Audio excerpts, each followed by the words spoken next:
Hi ನಮಸ್ತೆ, ನಾನಂದನ್. ನೀವು ನೋಡ್ತಾ ಇದ್ದೀರಾ ಎ ಟು ಝೆಡ್ ಮೀಡಿಯಾ.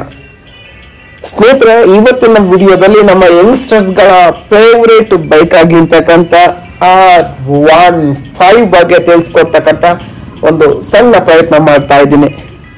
ಹಾಗೆ ಈ ಒಂದು ಸಣ್ಣ ಪ್ರಯತ್ನಕ್ಕೆ ಸದಾಕಾಲ ನಿಮ್ಮ ಬೆಂಬಲ ಇರಲಿ ಅಂತ ಆಶಿಸುತ್ತಾ ಒಂದು ಸ್ಮಾಲ್ ರಿಕ್ವೆಸ್ಟ್ ಇದೆ. ನೀವಿನ್ನ ನನ್ನ ಚಾನಲ್ಗೆ ಸಬ್ಸ್ಕ್ರೈಬ್ ಆಗಿಲ್ಲ ಅಂತಂದ್ರೆ ದಯವಿಟ್ಟು ಸಬ್ಸ್ಕ್ರೈಬ್ ಆಗಿ, ವಿಡಿಯೋ ಇಷ್ಟ ಆದ್ರೆ ಲೈಕ್, ಶೇರ್, ಕಾಮೆಂಟ್ ಮಾಡಿ ಅಂತ ಹೇಳ್ತಾ ಬನ್ನಿ ಸ್ನೇಹಿತರೆ, ವಿಡಿಯೋ ಶುರು ಮಾಡೋಣ. ನೀವು ನೋಡ್ತಾ ಇದ್ದೀರಾ R15 V4 version.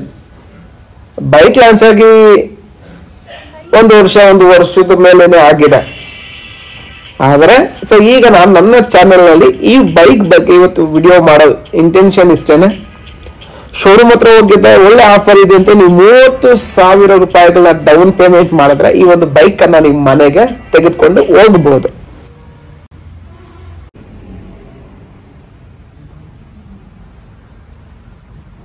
Single cylinder 4-stroke 4 valves liquid cooled 155cc BS6 SOHC engine.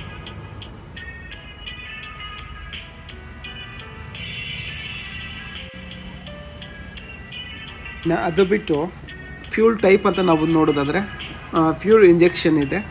Fuel tank capacity ಬಂದು 11 ಲೀಟ್ರು. ಸೊ ಮೈಲೇಜ್ ಬಂದು ಕಂಪನಿಯಿಂದ 55 ಅಂತ ಹೇಳ್ತಾ ಇದ್ದಾರೆ. ಮತ್ತು ಇದು ಟ್ರಾನ್ಸ್ಮಿಷನ್ ಅಂತ ನಾವು ನೋಡ್ತಾ ಇದ್ರೆ 6 ಗೇರ್ ಬಾಕ್ಸ್ ಇದೆ.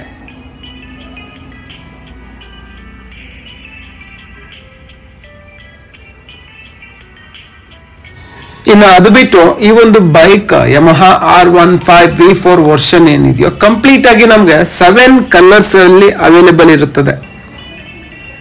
Dark night, metallic red, racing blue, metallic grey, intensity white, moto G P edition, ಹಾಗೆ ವಿವೈಡ್ ಮ್ಯಾಗ್ನೆಟ್. ಸೊ ಕಂಪ್ಲೀಟ್ ಆಗಿ 7 ಕಲರ್ಸ್ ಅಲ್ಲಿ ಇರುತ್ತೆ.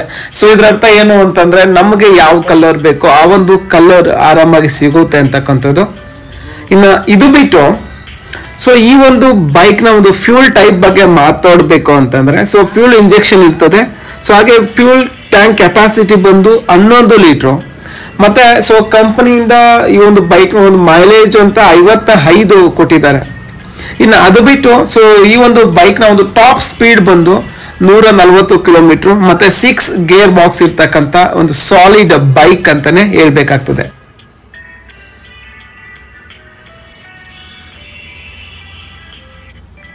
ಸ್ನೇಹಿತರೆ, ಇನ್ನು ಅದೇ ರೀತಿಯಾಗಿ ಈ ಒಂದು ಬೈಕ್ ನ ಒಂದು ಬ್ರೇಕಿಂಗ್ ಸಿಸ್ಟಮ್ ಬಗ್ಗೆ ಮಾತಾಡೋದಾದ್ರೆ dual disc, dual channel ABS ಇದೆ. ಹಾಗೆ ಫ್ರಂಟ್ ಡಿಸ್ಕ್ ಏನಿದೆಯಲ್ಲ ಇದರ ಒಂದು ಸೈಜ್ ಬಂದು 282 ಮಿಲಿಮೀಟರ್ ಇದ್ರೆ ಸೊ ರೇರ್ ಡಿಸ್ಕ್ ಸೈಜ್ ಬಂದು 220 ಮಿಲಿಮೀಟರ್ ಇದೆ.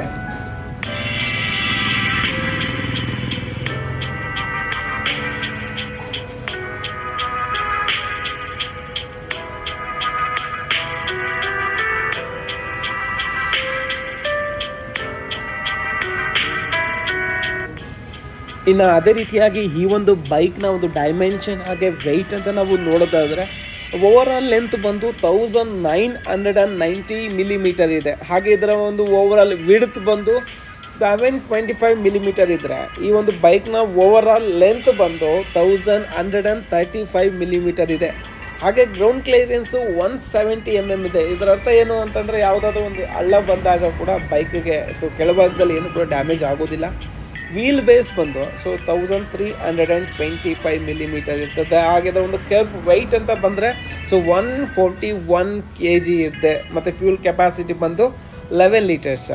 ಇದು ಬಿಟ್ಟು ಈ ಒಂದು ಬೈಕಲ್ಲಿ ಇರ್ತಕ್ಕಂಥ ಒಂದು ಇನ್ಸ್ಟ್ರೂಮೆಂಟ್ ಕನ್ಸೋಲ್ ಫೀಚರ್ಸ್ ಅಂತ ನಾವು ನೋಡೋದಾದ್ರೆ ಅಂದರೆ ಯಾವ ಥರ ಒಂದು ಡಿಜಿಟಲ್ ಆಗಿದೆ ಅಂತ ನಾವು ನೋಡೋದಾದರೆ ಇಲ್ಲಿ ಸ್ಪೀಡೋಮೀಟರ್ ಇರ್ಬೋದು, ಟೆಕೋಮೀಟರ್, ಟ್ರಿಪ್ ಮೀಟರ್, ಕ್ಲಾಕ್ ಇರ್ಬೋದು, ABS ಇರ್ಬೋದು, ಮತ್ತು ಫ್ಯೂಯಲ್ ಗೌಜ್ ಇರ್ಬೋದು, ಎಲ್ಲನೂ ಕೂಡ ಸೊ ಡಿಜಿಟಲ್ ಮಾಡಿದ್ದಾರೆ. ಸೊ ಅದ್ರದ್ದು ಏನು ಅಂತಂದರೆ ಹೊಸ ಟೆಕ್ನಾಲಜಿಯನ್ನು ಸೊ ಈ ಒಂದು ಬೈಕಲ್ಲಿ ಅಡಾಪ್ಟ್ ಮಾಡಿದ್ದು ನಾವು ನೋಡ್ತಾ ಇದ್ದೀವಿ. ಸ್ನೇಹಿತರೆ, ಇನ್ನು ಅದೇ ರೀತಿಯಾಗಿ ಈ ಒಂದು ಬೈಕ್ ಬಂದು ತುಂಬ ದಿನಗಳಾಗಿದೆ. ಸೊ ಇದರ ಅರ್ಥ ಏನು ಅಂತಂದರೆ ಈ ಒಂದು ಬೈಕಲ್ಲಿ ಏನಾದರೂ ತುಂಬ ನೆಗೆಟಿವ್ ಇದ್ದಿದ್ರೆ ನಮಗೆ ಆಲ್ರೆಡಿ ಇನ್ಫಾರ್ಮೇಷನ್ ತಿಳಿತಾ ಇತ್ತು. ಸೊ ನನಗೆ ತಿಳಿದಿರೋ ಪ್ರಕಾರ ಈ ಒಂದು ಬೈಕಲ್ಲಿ ನೆಗೆಟಿವಿಟಿಯನ್ನು ತುಂಬ ಕಡಿಮೆ ಇದೆ, ತುಂಬ ಚೆನ್ನಾಗಿರ್ತಕ್ಕಂಥದ್ದು. ಸೊ ನಿಮ್ಗೆ ಏನಾದರೂ ಈ ಒಂದು ಬೈಕನ್ನು ಪರ್ಚೇಸ್ ಮಾಡ್ಕೊಳ್ಳೋ ಡ್ರೀಮ್ ಏನಾದರೂ ಇದ್ದರೆ ಸೊ ಒನ್ಸ್ ಶೋರೂಮ್ ವಿಸಿಟ್ ಕೊಡಿ ಅಂತ ಹೇಳ್ತಾ ಇಲ್ಲಿಗೆ ಈ ಒಂದು ವಿಡಿಯೋವನ್ನು ಮುಗಿಸ್ತಾ ಇದ್ದೀನಿ. ಹಾಗೆ ಇಷ್ಟೊತ್ತು ವಿಡಿಯೋ ನೋಡೋದಕ್ಕೆ ಧನ್ಯವಾದಗಳು. ಶುಭ ದಿನ.